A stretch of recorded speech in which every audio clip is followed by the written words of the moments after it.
What happens when you get love derailed, a $120 million bill, and a 100-year-old band dismantled? Find out next on Funny Affairs Now.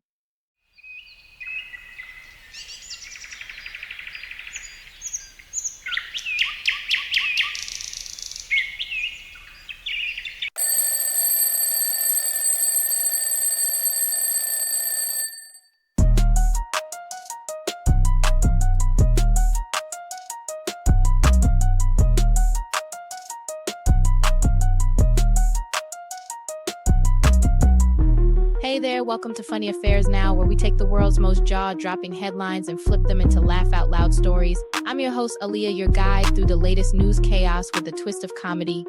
Whether it's politicians in a pickle, courtroom capers, or squatters hosting house parties, we're here to make sense of it all. Get ready to dive into today's funniest affairs and stick around because more madness will always come. Hit that subscribe button, and let's get started.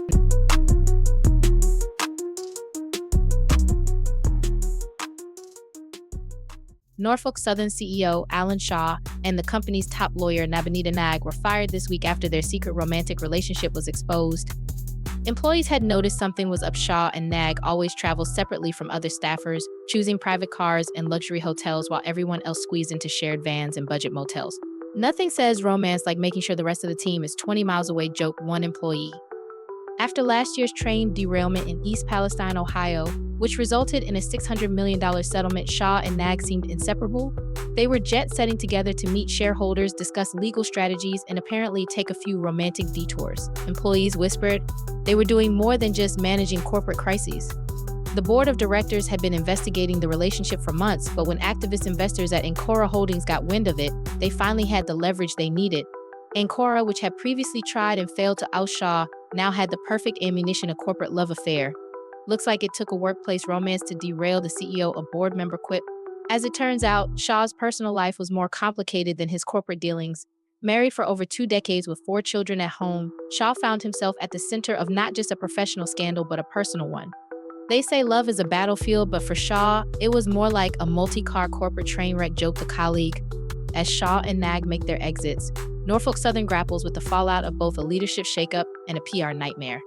And while Shaw's $2.3 million severance package is in question, one thing's for sure, he'll have a lot to explain at his next family dinner.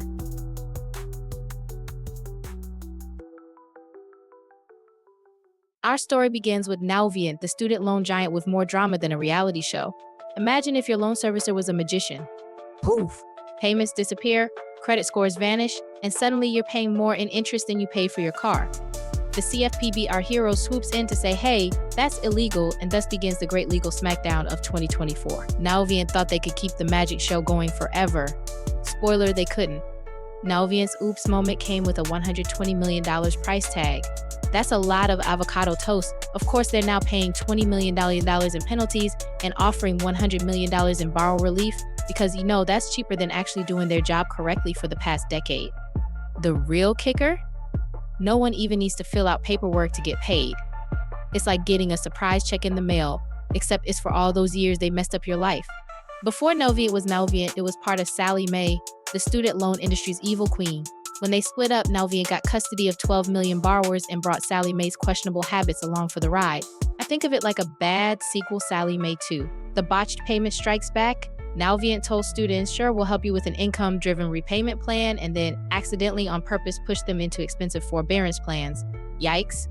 As if regular borrowers weren't enough, Navient also decided to target disabled vets. These folks didn't get their loans discharged like they were supposed to because, of course, Navient thought that was optional. The CFPB's like, seriously, guys, not cool. And suddenly Navient is pulling a fast one, like the worst kind of house guest who won't even apologize for clogging the toilet. But instead of toilet paper, they're handing out $100 million in relief to clean up their own mess. Navient's lawyers are like, look, we don't agree with any of this, but whatever, we'll pay the fines and just call it a day classic move, right? Nothing says innocent like coughing up $120 million while insisting you did nothing wrong. It's like a kid saying, I didn't eat the cookies while covered in chocolate chips. But sure, Navient, we believe you didn't do anything wrong. Just like we believe you actually processed those payments correctly, borrowers across the nation are finally getting the relief they deserve. Whether you've been in forbearance purgatory or trying to fix your credit after Navient tanked it, the checks are coming. So maybe, just maybe, this story ends with Navient in the rearview mirror and borrower sipping lemonade on the beach. Just don't use your relief check to pay back another loan company. Let's not do that sequel, folks.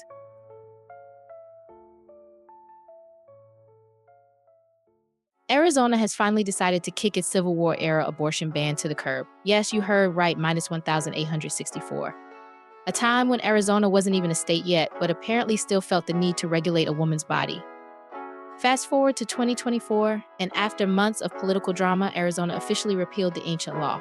Governor Katie Hobbs signed the repeal bill with a flourish, declaring, "This is just the beginning, like the dramatic opening scene of a political action movie. Her pen hit the paper, and the fight for reproductive rights charged forward." But getting to this point was like riding the worst amusement park roller coaster. The Arizona Supreme Court had ruled to enforce the 1864 law earlier in April, causing a statewide uproar. Meanwhile, the state legislature became a battleground. Republican lawmakers blocked the repeal at first, triggering a chorus of shame from their Democratic colleagues who channeled their inner Game of Thrones.